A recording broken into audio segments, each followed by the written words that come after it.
குருபியோ நமக. காஸ்மிக் கனெக்ஷன்லேருந்து ஜெயலட்சுமி ஸ்ரீராம். நம்ம இப்போ பார்க்க போகிற நிகழ்ச்சி என்ன அப்படின்னாக்கா, எல்லோருமே ஆவலுடன் எதிர்பார்த்து கொண்டிருக்கும் சனி பெயர்ச்சி. பொதுவாகவே நாம் கிரகங்களில் 3 கிரகங்களின் பெயர்ச்சிகளை மிக ஆவலுடன் எதிர்பார்ப்போம். ஒன்று குரு பெயர்ச்சி, ஒன்று சனி பெயர்ச்சி, இன்னொன்று ராகு கேது பெயர்ச்சி. இப்போ இந்த 2025ஆம் வருடம் முதல் 6 மாதங்களுக்குள்ளேயே 3 விதமான கிரகங்கள் பெயர்ச்சி அடைய போகின்றது. அதாவது மார்ச் மாதம் 29ஆம் தேதி இரவு 9:45 சனி பகவான் கும்பராசியிலிருந்து மீன ராசிக்கு மாறப்போகிறார். ராகு கேது பெயர்ச்சி நடக்க இருக்கிறது. மே மாதம் குரு பகவான் ரிஷபத்திலிருந்து மிதுனத்திற்கு மாறப்போகிறார். எனவே இந்த 3 விதமான கிரக பெயர்ச்சி மாற்றங்களும் யார் யார் வாழ்க்கைக்கு எந்த விதமான பலாபலன்களை கொடுக்க போகிறது என்பதை பற்றி நாம் ஓரளவுக்கு தெரிந்து கொள்ளலாம். சனி அப்படின்னா உங்க எல்லாருக்குமே தெரியும், அவன் நியாயஸ்தன். நாம் செய்த நன்மை தீமைகளுக்கு ஏற்ற பலாபலன்களை மட்டும்தான் அவன் நமக்கு கொடுப்பான். அவன் மிக ஸ்ட்ரிக்டான ஒரு டீச்சர், சிறந்த ஆசிரியன். நமக்கு எல்லா விதமான படிப்பினைகளையும் கற்றுக் கொடுப்பான். நாம் செய்யும் எந்த விதமான தவறுகளுக்கும் துணை போக மாட்டான். அந்த இடத்திலேயே நம் தலையிலே அடித்து நம்மை சரிப்படுத்தி விடுவான். நல்லது செய்தால் நல்லதை கொடுப்பான், தீயது செய்தால் தீமை மட்டும் தான் கொடுப்பான். எனவே சனி பகவான் என்பவன் ஒரு நியாயத்தராசை வைத்துக் கொண்டிருப்போம் என்று நம்ம எல்லோருக்குமே தெரியும். இவனை பொறுத்தவரை சனியின் தாக்கம் உள்ளவர்கள் பொய் சொல்வார்கள், குடிப்பார்கள், கொலை செய்வார்கள், குரூர புத்தி கொண்டிருப்பார்கள், அடுத்தவரை வஞ்சிப்பார்கள், பெரியோரை மதிக்க மாட்டார்கள், எல்லோரையும் எடுத்திருந்து பேசுவார்கள், பிறர் சொத்தை அபகரிப்பார்கள் போன்ற பலவிதமான குணங்களை கொண்டவர்கள். இது மாதிரியான நபர்களிடமிருந்து நாம் எப்பொழுதுமே விலகியே இருப்போம் இல்லையா? ஆனால் இந்த சனி பகவான் யாருடன் சென்று சேருகிறான் என்பது ஒன்று இருக்கிறது. சனி பகவான் புதன், சுக்கிரன், வளர்பிறை சந்திரன், குரு இவர்களுடன் சேர்ந்து இருந்தால் எப்பொழுதும் நன்மைகளை மட்டும்தான் கொடுப்பான். அதன்படி இந்த சனி பயிற்சியின் போது சனி பகவான் தன்னுடைய சொந்த வீடான கும்பத்திலிருந்து சென்று குருவின் வீடான மீனத்தில் சென்று அமரப்போகிறான். இதன் மூலமாக பெரும்பாலும் எல்லோருக்குமே ஓரளவிற்கு நன்மையான பலாபலன்களை மட்டும்தான் கொடுப்பான். எல்லாமே 100% கொடுப்பான்னு சொல்ல முடியாது. ஏன்னா நம்மளுடைய தனிப்பட்ட ஜாதகத்தில் எப்படி இருக்குங்கிறத பார்க்கணும் இல்லையா? ஓரளவுக்கு இவன் எல்லோருக்கும் சுமாரான ஒரு மிகவும் கவலைக்கிடமாக இல்லாத பலாபலன்களை தான் கொடுப்பார். இந்த பெயர்ச்சி காலத்திலே 6 கிரகங்கள் ஒரே ராசியிலே சேரப்போகிறது. அதாவது மீன ராசியிலே சூரியன், சந்திரன், ராகு, சனி, புதன், சுக்கிரன் என்ற 6 கிரகங்களும் மீன ராசியிலே ஒன்று கூட போகின்றது.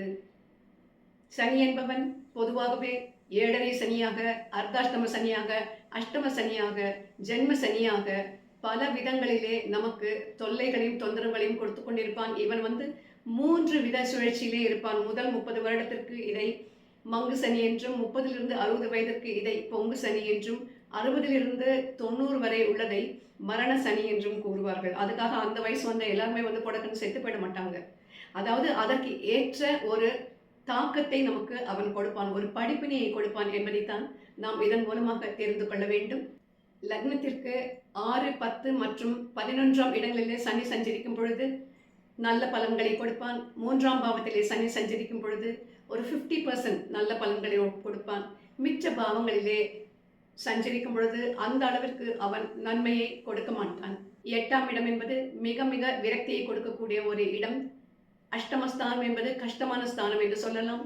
விரக்தி, வேதனை, சோதனை, கஷ்டங்கள், நஷ்டங்கள், தடைகள், முட்டுக்கட்டைகள், பொருள் இழப்பு, பண இழப்பு, உயிரிழப்பு போன்ற பல விஷயங்களை அந்த அஷ்டமஸ்தானத்திலே வரும் பொழுது சனி பகவான் கொடுப்பான்.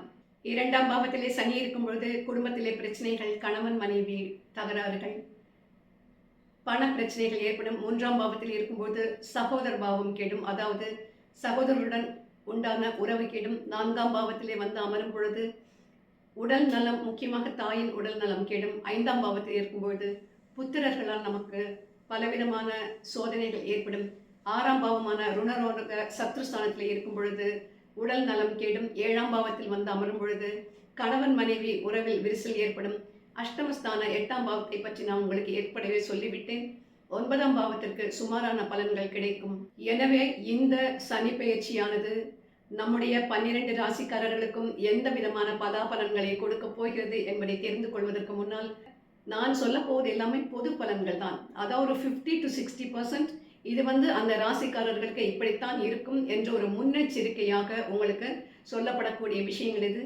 இதை புரிந்து கொண்டு தெரிந்து கொண்டு ஓரளவு நாம் நம்மை பாதுகாத்துக் கொள்வதற்குண்டான வழிமுறைகளை ஆராய்ச்சி செய்யலாம்.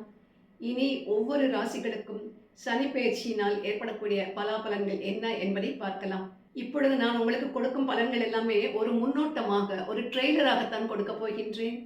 அதன் பிறகு விரிவான பலாபலன்களை 12 ராசிக்காரர்களுக்கும் இந்த சனி பெயர்ச்சியினால், குரு பெயர்ச்சியினால், ராகு கேத்து பெயர்ச்சியினால் என்னென்ன மாதிரியான மாற்றங்களை நீங்கள் சந்திக்க நேரிடும் என்பதை விரிவான ஒரு நிகழ்ச்சியாக நான் மீண்டும் கொடுக்கின்றேன். துலாம் ராசிக்காரர்களே, இந்த சனி பகவான் உங்களுக்கு பெரிய கஷ்டங்கள் எதையும் கொடுக்க போவதில்லை. அதேபோல் குரு பகவானும் உங்களுக்கு நன்மையை செய்யக்கூடிய பாவத்திலே தான் அமரப்போகிறார். இதுவரை உங்களது பூர்வ புண்ணிய ஸ்தானத்திலே இருந்து வந்த சனி பகவான் இனி உங்களுக்கு ருணரோக சத்ருஸ்தானத்திற்கு மாறப்போகிறார். இருந்தாலும் அவர் உங்களுக்கு பல நன்மைகளை தான் கொடுப்பான். அதே போல் குரு பெயர்ச்சியானது மே மாதத்திலே உங்களுக்கு 9ஆம் பாவத்திற்கு செல்வதால் உங்களுக்கு பல நன்மைகளை கொடுக்கக்கூடியவன் இந்த குரு. குரு பார்க்க கோடி நன்மை அல்லவா? எனவே உங்களுடைய ஃபினான்ஷியல் ஸ்டேட்டஸ் முன்னுக்கு வரும், உத்தியோக ரீதியாக முன்னுக்கு வருவீர்கள், தொழில் அபிவிருத்தி அடையும், திருமணம் தடைப்பட்டு இருந்தால் அந்த திருமணம் நடைபெறும், புத்திர பாகியத்திற்காக காத்து கொண்டிருப்பவர்களுக்கு புத்திர பாகியம் ஏற்படும், திருமணம் ஆகாதவர்களுக்கு நல்ல நேரம் கூடி வருகிறது. என்றாலும் ராகு உங்களுடைய பூர்வ புண்ணிய ஸ்தானம் புத்திரஸ்தானத்திற்கு வருகிறார். எனவே குழந்தை பிறப்பிலே சிக்கல்கள் ஏற்படும். சஸ்திர சிகிச்சை மூலமாக, சிசேரியன் மூலமாக குழந்தை பிறக்கும் வாய்ப்புகள் ஏற்படும். சிலருக்கு கரு தரிக்காமல் போகலாம். எனவே இந்த சில குறைகள் உங்களுக்கு ஏற்பட இருப்பதால் இந்த காலகட்டத்திலே நீங்கள் குழந்தைகளை பற்றி பிளான் பண்ணாமல் இருப்பது உங்களுக்கு நல்லது. நான் மீண்டும் சொல்கிறேன், இதுவரை நான் சொல்ல எல்லாமே பொது பலன்கள் மட்டும்தான். தனிப்பட்ட பலன்கள் ஒரு ஜாதகத்திற்கு தெரிய வேண்டும் என்றால் அந்த ஜாதகருக்கு இப்பொழுது கோச்சாரத்திலே என்ன தசை நடக்கிறது, என்ன புக்தி நடக்கிறது, என்ன அந்தரம் நடக்கிறது, இப்பொழுது சனி தசை நடந்து கொண்டிருக்கிறதா அல்லது சனி புக்தியோ சனி அந்தரமோ இருக்கின்றதா போன்ற பல விஷயங்களை அலசி ஆராய வேண்டும். இதை தவிர சனி உங்களுக்கு உச்சனாக இருக்கிறானா, நீச்சனாக இருக்கிறானா, சுபராக இருக்கிறாரா, பாபராக இருக்கிறாரா, சமராக இருக்கிறாரா, அல்லது வக்ரகதியிலே இருக்கின்றாரா, சொந்த வீட்டிலே இருக்கின்றாரா, ஆட்சி வீட்டிலே இருக்கின்றாரா, எதிரி வீட்டிலே இருக்கின்றாரா போன்ற பல விஷயங்களை அலசி ஆராய்ந்த பிறகுதான் துல்லியமான கணிப்புகளை ஒவ்வொருவருக்கும் நாம் கொடுக்க முடியும். கூடிய விரைவிலே நாம் மீண்டும் சந்திப்போம். வாழ்க வளமுடன்.